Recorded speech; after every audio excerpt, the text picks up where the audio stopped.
Mari kembali fokus bekerja. Rakyat telah memilih. Pemilihan umum 2024, baik pemilihan presiden maupun pemilihan anggota legislatif, telah berlangsung tanpa kendala yang berarti.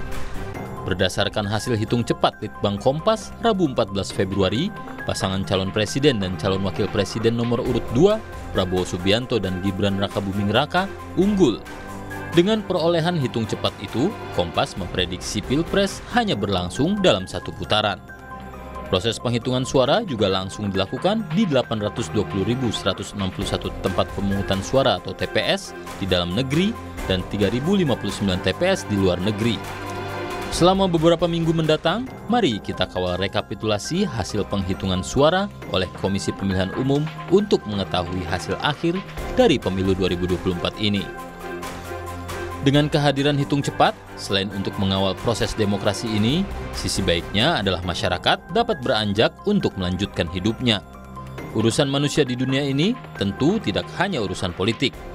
Ada hal penting lain, seperti soal kesejahteraan sebagai bagian isu perekonomian. Kondisi perekonomian global tahun 2024 ini sebenarnya cukup baik, meski ada konflik di Timur Tengah.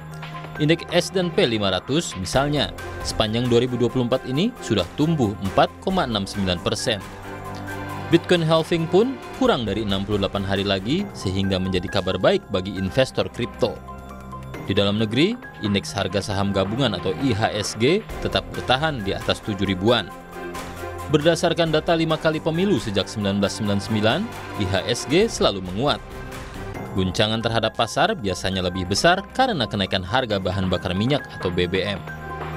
Persoalannya, kepulauan ini tak hanya dihuni oleh kaum berpunya yang leluasa berinvestasi lintas negara atau borderless. Sebagian penduduk negeri ini hidup dari hari ke hari. Tiada hari tanpa bekerja, karena tanpa bekerja, tiada makanan. Berdasarkan data Lembaga Penjamin Simpanan LPS, sebanyak 98,9% rekening di Indonesia hanya berisi dana kurang dari 100 juta rupiah. Itu pun nilai rata-ratanya hanya 1,9 juta rupiah per rekening. Nilai rata-rata tabungan itu turun 30% dalam 3 tahun terakhir. Itulah kondisi real sebagian besar rakyat Indonesia yang sesungguhnya tidak baik-baik saja. Oleh sebab itu, seusai pesta demokrasi ini, mari kita kembali fokus bekerja. Mari kita lanjutkan pembangunan. Mari kita berinovasi membangun negeri ini untuk kesejahteraan bersama. Mari kita memikirkan langkah terbaik untuk membantu saudara-saudara kita yang selama ini belum tersentuh pembangunan. Seusai kontestasi politik ini, idealnya pihak yang menang ataupun kalah dapat kembali bekerja sama demi tujuan lebih besar. Mari kita rintis jalan menuju Indonesia Emas 2045. Jangan lupa, tantangan kehidupan di masa depan begitu besar. Disrupsi teknologi, misalnya, bisa mempengaruhi kehidupan ratusan juta warga. Dunia juga diramalkan akan mengalami era yang penuh ketidakpastian. Hanya dengan menyingkirkan perbedaan di antara kita, termasuk perbedaan pandangan politik, maka bangsa ini dapat menghadapi tantangan besar di masa depan.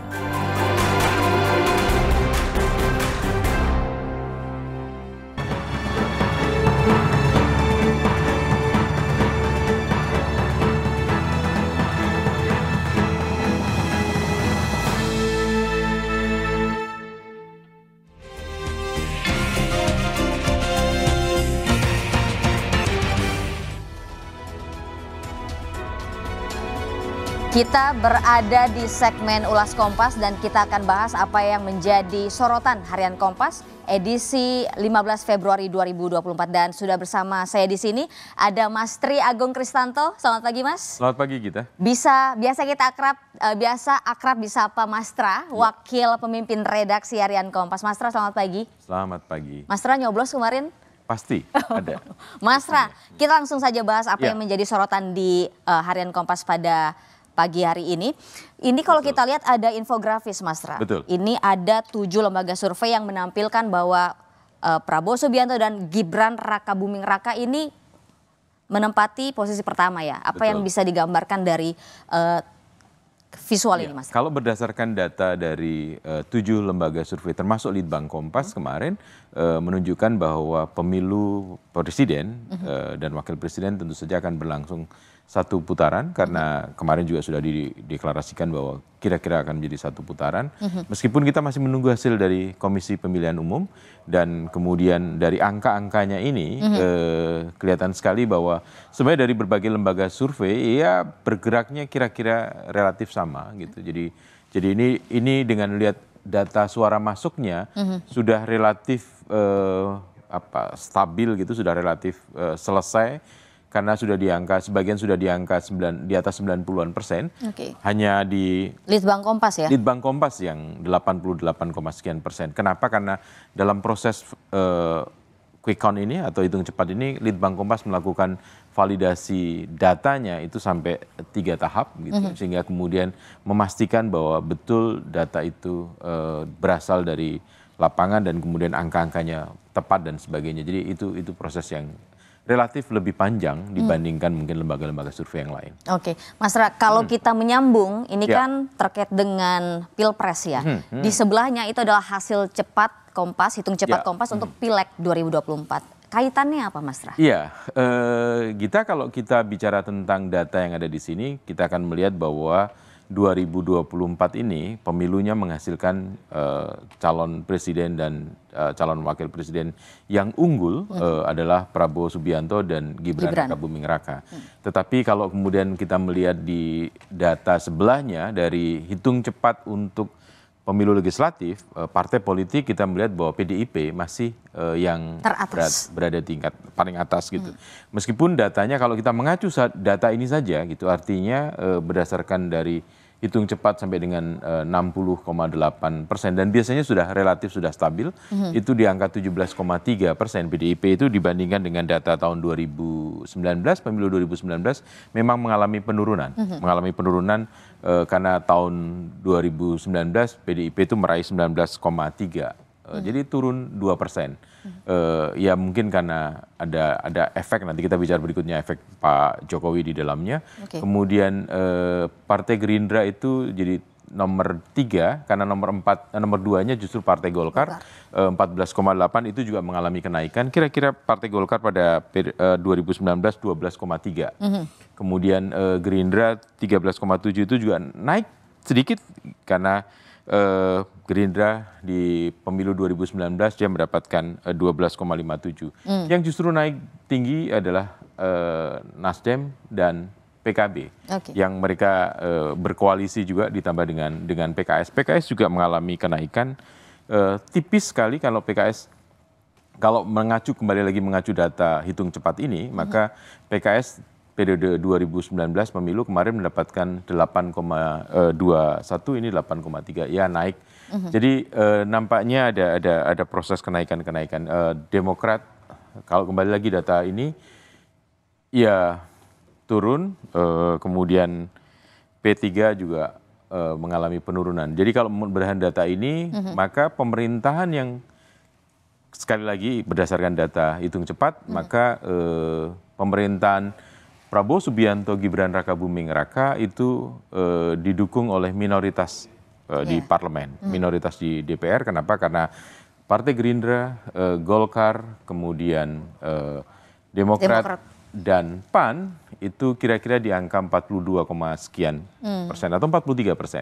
Sementara gabungan antara yang mendukung Anies Baswedan, Muhaimin Iskandar dan Ganjar Pranowo Mahfud MD, PDIP, Nasdem, PKS, PKB, kemudian ya kalau P3 masuk itu makin jadi kecil, jadi artinya mereka menduduki mayoritas di parlemen, sekitar bisa 57%, atau kalau P3 masuk tambah 4%, kira-kira kalau dia lolos 4% misalnya, ya berarti 57% mereka akan. Artinya apakah begini Mas Ra, ada langkah berat yang akan ditempuh oleh jika memang nanti disahkan sebagai presiden dan seperti cawapres? Sekarang ini datanya ya. Iya, apakah mereka akan mengalami kesulitan karena kan minoritas Mas Ra? Ya itu yang kemarin tadi malam disampaikan oleh Pak Prabowo ketika menyampaikan pidato, belum pidato kemenangan, tapi pidato unggul dari angka-angka yang ada,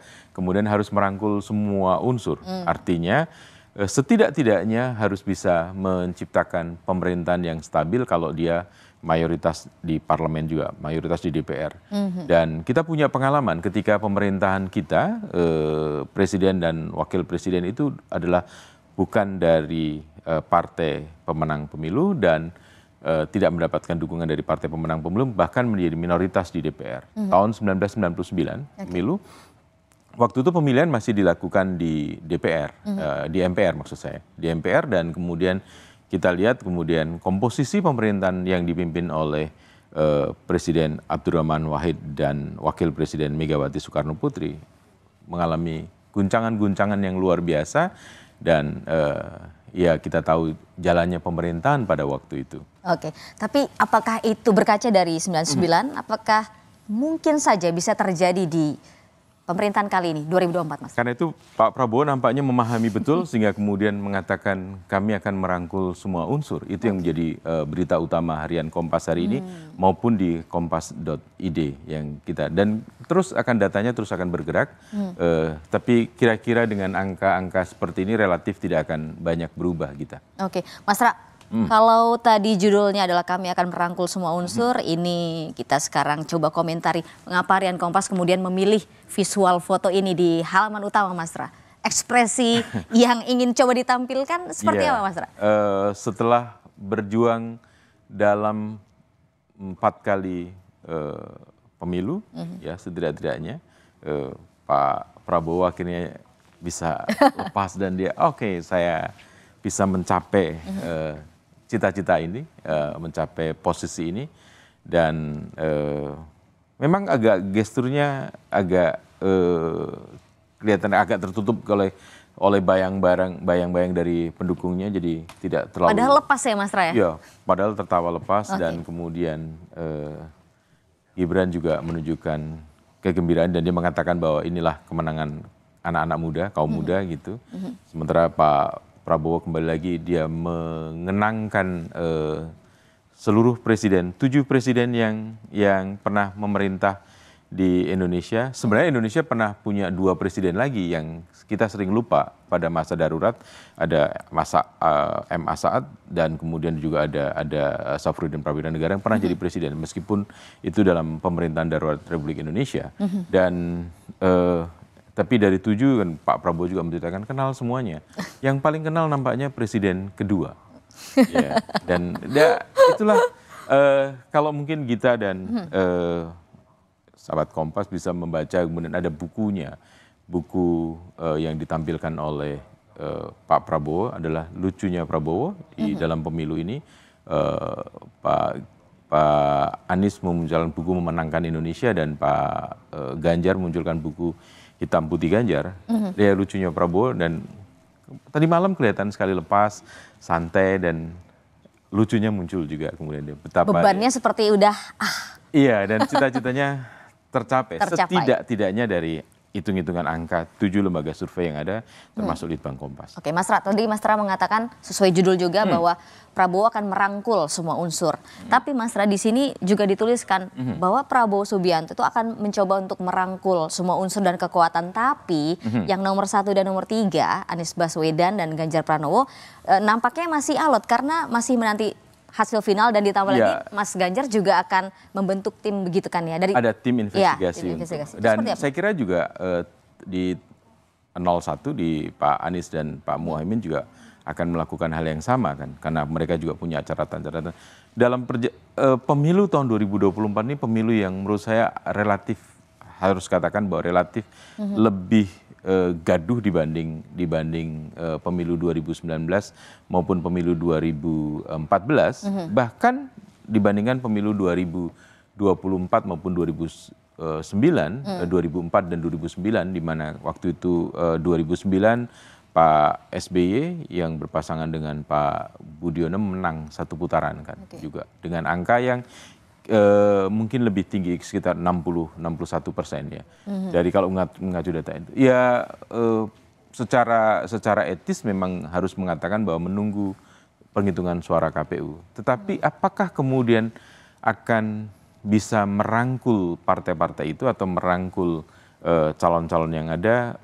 Sejarahnya mungkin agak berat, saya mengatakan berat. Kenapa? Karena PDIP misalnya pasti ada luka.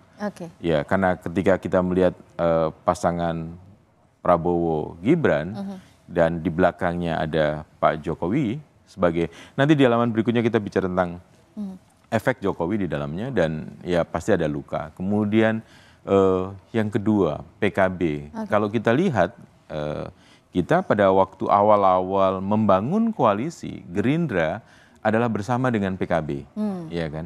Baru kemudian masuklah Golkar dan PAN pada waktu itu, deklarasi di Tugu Proklamasi atau di Patung Proklamasi, dan kemudian kita tahu PKB keluar gitu, dari situ.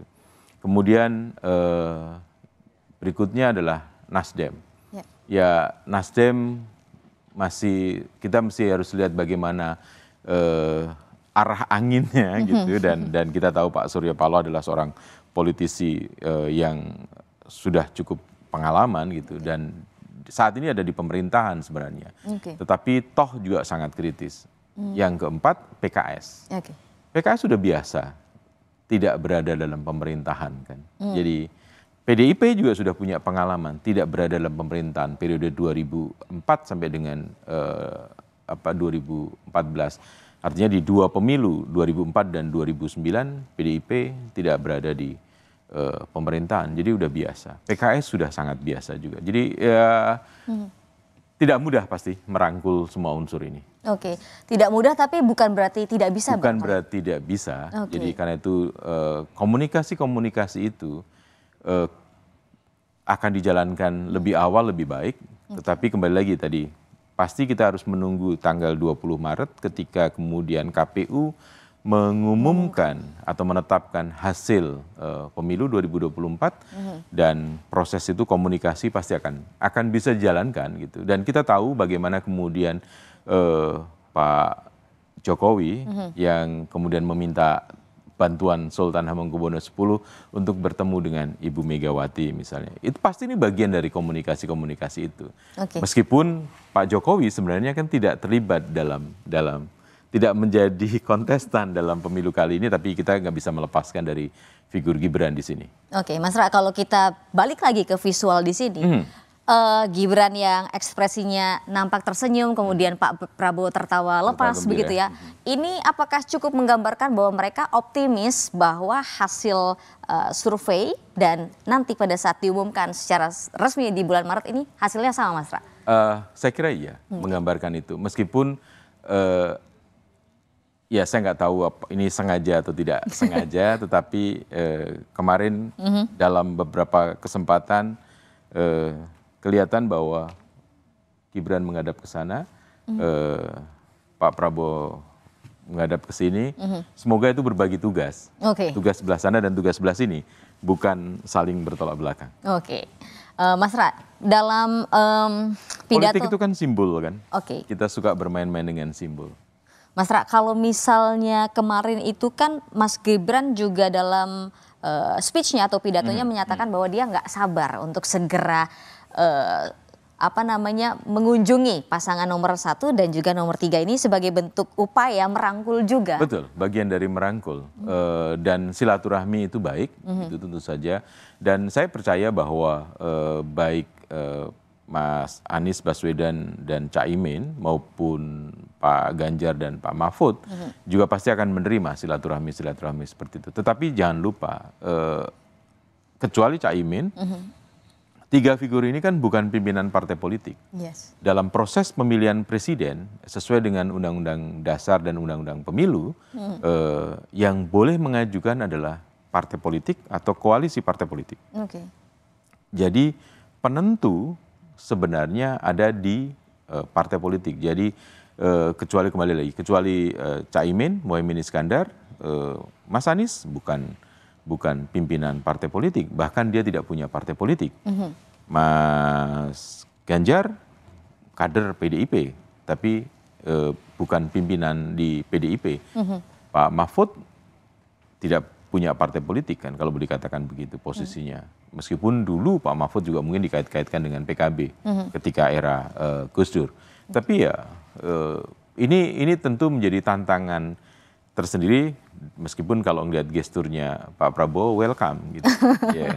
Sementara Mas Gibran nampaknya lebih asik dengan tepuk tangan dan kegembiraan yang lain. Oke, Mas Tra, kalau misalkan kita pergi ke halaman 2, lobi-lobi untuk koalisi mulai dilakukan tim. Kita udah bicarakan tadi, kan? Dan memang kemudian tidak bisa tidak harus dilakukan lobi-lobi. Kalau tidak, karena kalau kita menghitung tadi di halaman depan tadi dari kira-kira 8 partai politik atau kalaupun ditambah dengan P3 yang posisi angkanya masih di 3,6, 3,7 atau bahkan ya itu kan kalau mengacu dengan ketentuan parliamentary threshold, ambang batas parlemen, masuk parlemen, kalau berdasarkan data angka itu belum bisa.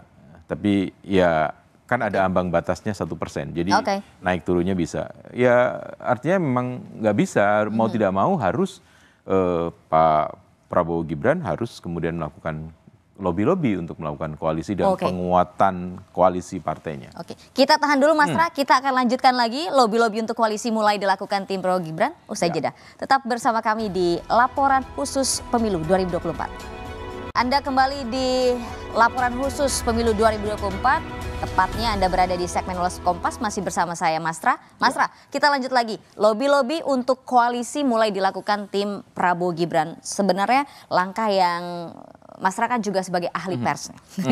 Langkah-langkah yang seharusnya mereka lakukan lah untuk kemudian perlahan bisa merangkul. Itu seperti apa Mas Tra? Ya tentu saja tadi apa yang dijanjikan oleh Gibran untuk kemudian bersilaturahmi dengan pasangan 1 maupun pasangan 3 itu sesuatu langkah untuk membangun lobi-lobi ya tentu saja. Tetapi kembali lagi bahwa yang menentukan dalam proses koalisi ini adalah bukan calon-calon presidennya atau wakil presiden, kecuali Caimin yang adalah ketua umum PKB, tapi justru pimpinan-pimpinan partai. Jadi karena itu ya untuk memperkuat pemerintahannya, kalau hasil apa yang dihitung cepat, dan selama ini relatif hasil hitung cepat itu tidak banyak berbeda dengan hasil hitungan real dari KPU.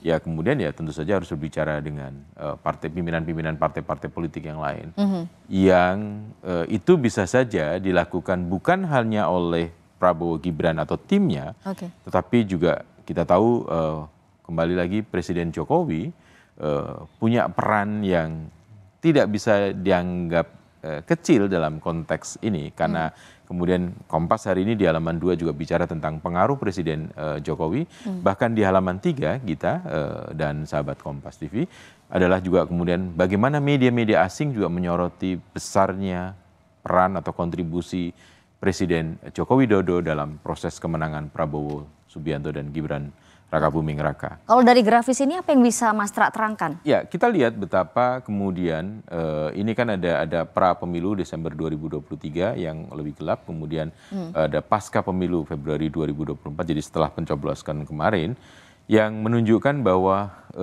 ini pemilih Pak Jokowi yang ada di situ, dan kemudian ternyata di dalam yang bermigrasi kira-kira ke pendukung Prabowo Subianto Gibran adalah 62,6. Tinggi ya Mas ya? Tinggi sekali. Ya, dan ini angkanya kan relatif dekat dengan perolehan suara angka yang diperoleh dalam hitung cepat tadi kan, 62,6. Jadi sementara kalau yang ke Anies Muhaimin 13,7 dan ke Ganjar kecil sekali sebenarnya. 16. Jadi kalau kita perhatikan tadi angkanya dihitung cepat, Ganjar dan Mahfud kira-kira mendapatkan ya sekitar 17% juga, 16, sekian atau 17%. Dan angka itu relatif sama dengan angka PDIP. Jadi artinya ya pendukung PDIP mungkin relatif lebih solid ke sini. Mas Ra, kalau kita bicara soal migrasi dukungan pemilih Jokowi kan ke nomor 2 ini sangat tinggi sekali, 62, sekian persen gitu. Ini tapi kita nggak bisa pungkiri juga Mas, di sisi lain bahwa dinamika politik ini kan pemilu 2024 ini kan tinggi sekali ya, ada didugaan kecurangan dan segala macam gitu. Itu nggak terlalu berdampak ya Mas? Dalam proses ini kelihatan tidak berdampak. Artinya gini, pendukung Jokowi atau pemilih Jokowi selama ini mayoritas kemudian melihat apa yang dipilih atau yang didukung oleh Pak Jokowi secara tersurat maupun tersirat gitu, dan kita tahu semua relatifly buat Pak Jokowi pasti dan keluarga pasti akan mendukung nomor dua karena ada putranya di situ. Dan kemudian memang mayoritas lari ke situ. Apakah kemudian berdampak, sekali lagi kita prosesnya masih ada beberapa tahapan gitu, ya kan, kita masih akan ketemu 20 Maret ketika kemudian penetapan KPU dan ini masih kira-kira masih sebulan lebih, pasti akan ada peristiwa-peristiwa baik maupun, saya nyebutnya baik maupun buruk gitu, maupun yang moderat gitu kira-kira. Dan kemudian masih lagi Pak Presiden Jokowi dan Pak Ma'ruf Amin masih akan memerintah sampai dengan, atau DPR hari ini juga masih akan berkuasa sampai dengan Oktober 2024 ini. Jadi proses ini masih ada waktu-waktu yang ya semoga kita berharap baik-baik saja, tentu saja harapannya gitu. Tetapi sekali lagi, politik adalah sebuah seni untuk melihat berbagai peluang, opportunity. Dan politik tidak bisa dipisahkan dari upaya kompetisi dan kontestasi politik untuk merebut kekuasaan. Ya, jadi masih banyak hal yang bisa terjadi sepanjang 1 bulan lebih ini sampai kemudian bahkan sampai dengan Oktober 2024. Bagaimana mereka berkomunikasi itu menjadi sangat penting. Dan bagaimana kemudian meyakinkan kembali pada masyarakat di bawah pemilihnya, karena tentu setiap partai-partai punya pendukung-pendukung militan yang kemudian harus ada komunikasi politik yang baik supaya kemudian menciptakan stabilitas, menciptakan situasi yang kondusif. Oke, Mas Ra, kalau kita bicara soal tingkat kepuasan ini kan 62,6% ini, apakah bisa kita simpulkan ini adalah angka yang fenomenal, fantastis begitu, Mas? Sebenarnya ya boleh dikatakan begitu kan. Kenapa? Karena kalau kita melihat sejarah pertarungan politik antara Pak Prabowo dengan Pak Jokowi, 2 kali pemilu gitu, 2 kali pemilu, dan Pak Jokowi selalu menangkan gitu. Tapi kembali lagi karena ada faktor Gibran di sini, tentu ya menjadi, ya kita bisa pahami bagaimana kalau dalam filosofi Jawa ada namanya anak pola bopo keprada. Artinya ketika anak melakukan sesuatu, bopo kepada orang tua atau ayahnya itu juga harus melakukan support, mendukung itu semua. Jadi apakah munculnya Gibran karena kemauan Gibran atau kemauan orang tuanya atau kemauan yang lain kita tidak tahu, tetapi secara terbuka tidak pernah disampaikan. Tetapi kan kita tentu saja bisa merasakan. Jadi ini anak pola bopo keprada yang, atau kemudian mungkin dibalik juga mungkin bopo pola anaknya yang harus keprada. Jadi ya itulah politik ya, kita tidak secara, kadang-kadang politik kan ada 2 panggung.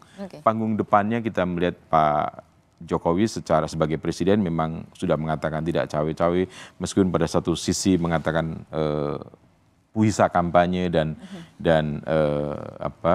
bisa memihak sesuai dengan Undang-Undang Pemilu nomor 7 tahun 2017.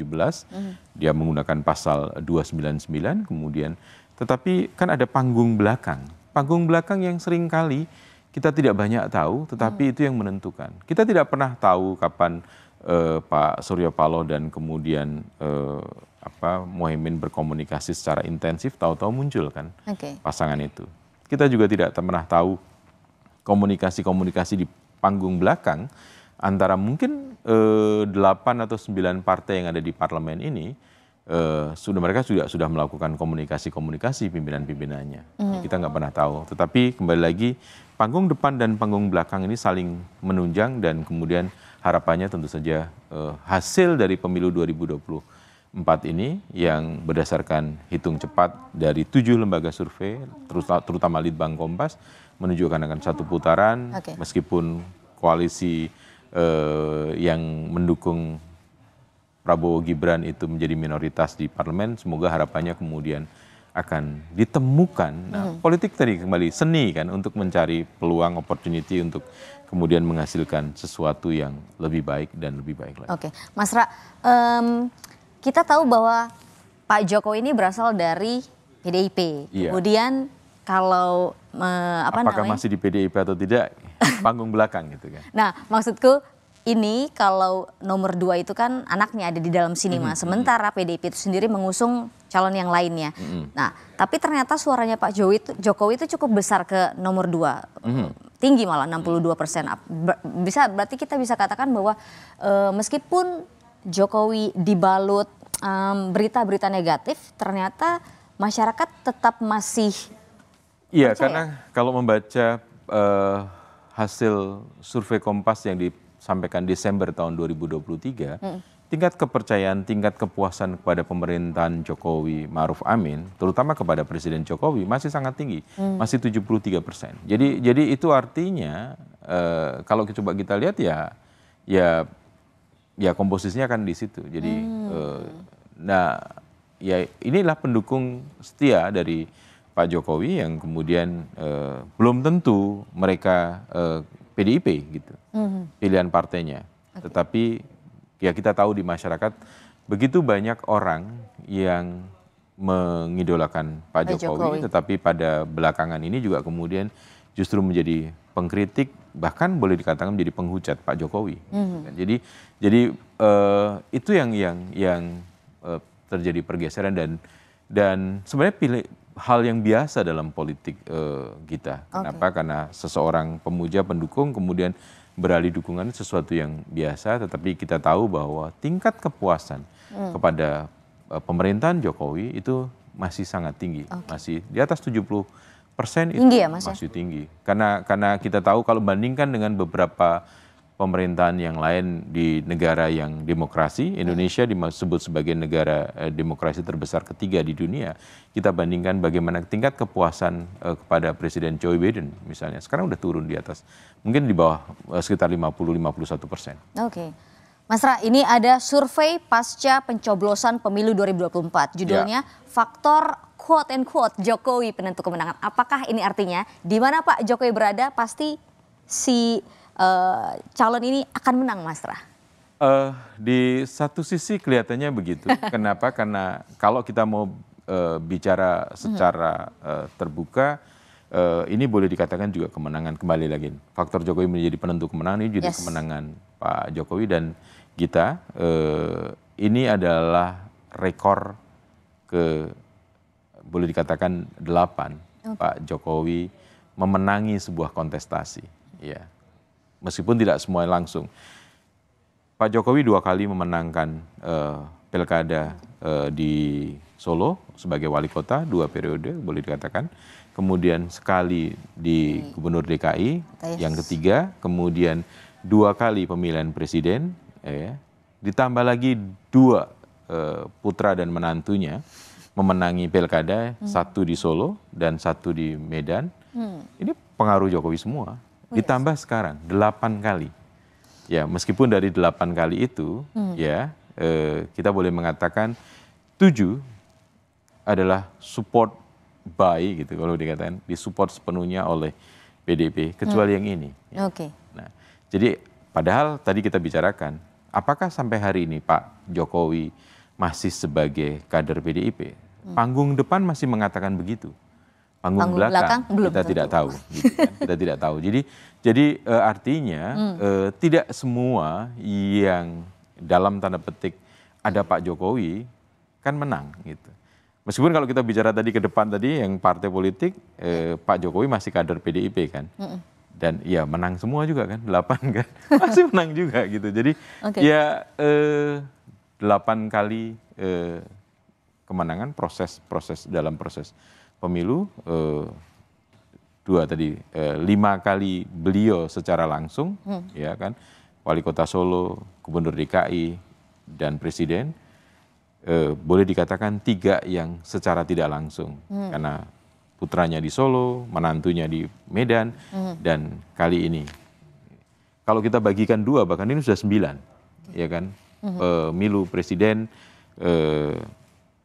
Faktor Pak Jokowi ada di pasangan nomor 2, Prabowo Gibran, dan pemilu legislatif, orang masih percaya bahwa Pak Jokowi adalah bagian dari PDIP. Iya, Oke. iya, bagian dari PDIP. Apa yang membuat faktor Jokowi Effect ini begitu melekat di masyarakat? Apakah memang cuman karena faktor kinerjanya yang masih dinilai baik atau ada faktor lain, Mas Ra?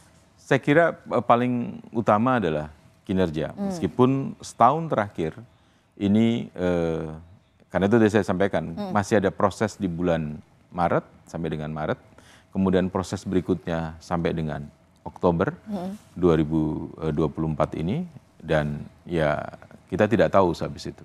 Oke. Bahkan kalau ini kan ini masih masa di mana Pak Jokowi masih memerintah, dan tentu sebagai presiden seperti yang disampaikan di masyarakat juga, kemudian beliau punya tangan-tangan yang kemudian bisa menggerakkan banyak hal gitu. Oke. Tapi setelah itu kita tidak tahu. Mas Ra, kalau bicara soal yang grafis ini, Mas, 8 program hasil terbaik cepat Prabowo Gibran ini, apa yang mau coba disampaikan? Iya, ada 8 hal yang angkanya 8 juga, 8 kali kemenangan. Oke.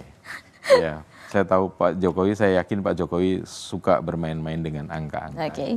Dulu Pak SBY juga gitu kan, tidak pernah menggunakan angka genap. Kalau mau mengatakan 4, 3 plus 1. Oke. Ya kan. Nah, mungkin Pak Jokowi juga suka bermain-main dengan angka. Angka 8 itu angka dalam Kesempurnaan ya, Mas? iya, dalam filosofi Jawa maupun di filosofi Cina gitu juga ini bagus gitu. Dan 8 ini kita menggambarkan apa yang mau dilakukan. Memberi makan siang dan susu gratis itu yang selalu disampaikan. Meskipun ini juga sempat dapat cibiran ya, Mas ya? Iya, karena pasti ini akan memakan anggaran yang besar. Sangat dan besar. Kita tahu 450 triliun kira-kira setahun. Dan kemudian menyelenggarakan pemerintahan kesehatan gratis, meningkatkan produktivitas lahan pertanian. Jadi meskipun juga bicara soal lahan pertanian, kita juga tahu tantangan yang dihadapi Pak Prabowo saat ini, maupun ya mungkin ke depan juga akan tentu saja akan banyak hal yang mesti diselesaikan. Mendirikan Badan Penerimaan Negara untuk peningkatan rasio penerimaan negara terhadap produk domestik. Ya, pajak dipisahkan dari Kementerian Keuangan. Sempat dipikirkan juga melanjutkan pembangunan infrastruktur, dan saya kira di sini termasuk juga di dalamnya adalah IKN. Oke. Jadi ya ini program yang akan didorong oleh Pak Prabowo dan Gibran tentu saja untuk ya ini proses keberlanjutan. Kata kuncinya adalah memang keberlanjutan yang disampaikan oleh Prabowo Gibran dalam kampanye-kampanyenya. Sehingga kemudian sangat identik dengan Presiden Jokowi karena keberlanjutan. Sementara kalau kita bicara Mas Anies dan Caimin kan perubahan. Ya, merubah. Tetapi dengan angka yang diperoleh 25% kira-kira, itu menunjukkan bahwa lumayan juga warga negara Indonesia yang menginginkan perubahan. Ya. Dulu orang memperkirakan akan, kalaupun misalnya perolehannya adalah kemudian Prabowo Gibran, kemudian Ganjar Mahfud, baru kemudian Anies Muhaimin. Ternyata kan hasilnya kan dari hitung cepat kita tahu bahwa Anies Muhaimin bisa mengungguli Ganjar Mahfud. Itu artinya memang agak susah ya kita, kalau Pak Prabowo Gibran jelas keberlanjutan, sementara Pak Anies dan Caimin perubahan, Ganjar ini kan di tengah-tengah kan. Iya. Mengubah tidak, keberlanjutan juga orang bertanya-tanya karena begitu banyak kritik yang disampaikan. Oke, Mas Ra, seandainya memang hasil penghitungan real nanti sesuai dengan hasil penghitungan cepat, artinya Prabowo Subianto dan Gibran akan memimpin Indonesia. Tapi bagaimana dengan pendapat yang mengatakan bahwa Mas Gibran ini adalah bayang-bayangnya Pak Jokowi. Jadi meskipun Pak Jokowi nanti sudah turun tahta lah ibarat kata, tetap saja ada Pak Jokowi di belakang Mas Gibran. Bahkan bukan hanya di belakang Gibran sebagai putranya, juga di belakang Prabowo. Karena kita tahu yang mengendorse Pak Prabowo. Kita tahu bagaimana kemudian dalam proses politik tahun 2019, Pak Jokowi, meskipun ada cerita-cerita di belakangnya, gitu, di panggung belakang, tapi kita tahu bahwa Pak Jokowi mengajak Pak Prabowo masuk yang adalah duo kompetitornya dalam pemilu 2 kali mengajak masuk ke dalam kabinet. Dan kita nyaris tidak pernah menemukan dalam panggung politik dunia yang kejadian seperti di Indonesia. 2 orang yang berkompetisi dalam 2 pemilu kemudian ternyata dalam satu perahu. Iya. Jadi nyaris mungkin nggak pernah ada di dunia ini. Secara teori politik juga kita akan susah menjelaskannya. Tetapi realitasnya itu. Jadi sebenarnya sejak 2019 karena Pak Jokowi tahun 2024 meskipun kita juga mendengar cerita tentang Pak Jokowi minta perpanjangan periode dan kemudian meminta perpanjangan 2 tahun gitu. Misalnya, tetapi setidak-tidaknya Pak Jokowi sebenarnya dengan merekrut Pak Prabowo sebagai menterinya, bahkan partainya juga diajak serta dalam pemerintahan. Pak Jokowi juga sejak awal mungkin juga bisa mempersiapkan Pak Prabowo ya sebagai suksesornya berikutnya. Ya.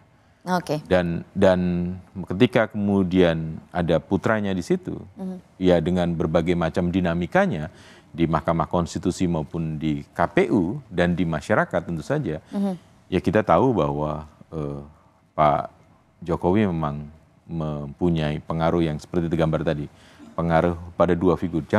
Bukan hanya pada satu figur putranya, tapi menurut saya sih di dua-duanya ini. Ya. Terima kasih banyak Mas Ra sudah bergabung bersama kami di Liputan Khusus Sama-sama. Pemilu 2024. Ya. Saudara jangan kemana-mana, tetaplah bersama kami karena kami akan kembali usai jeda.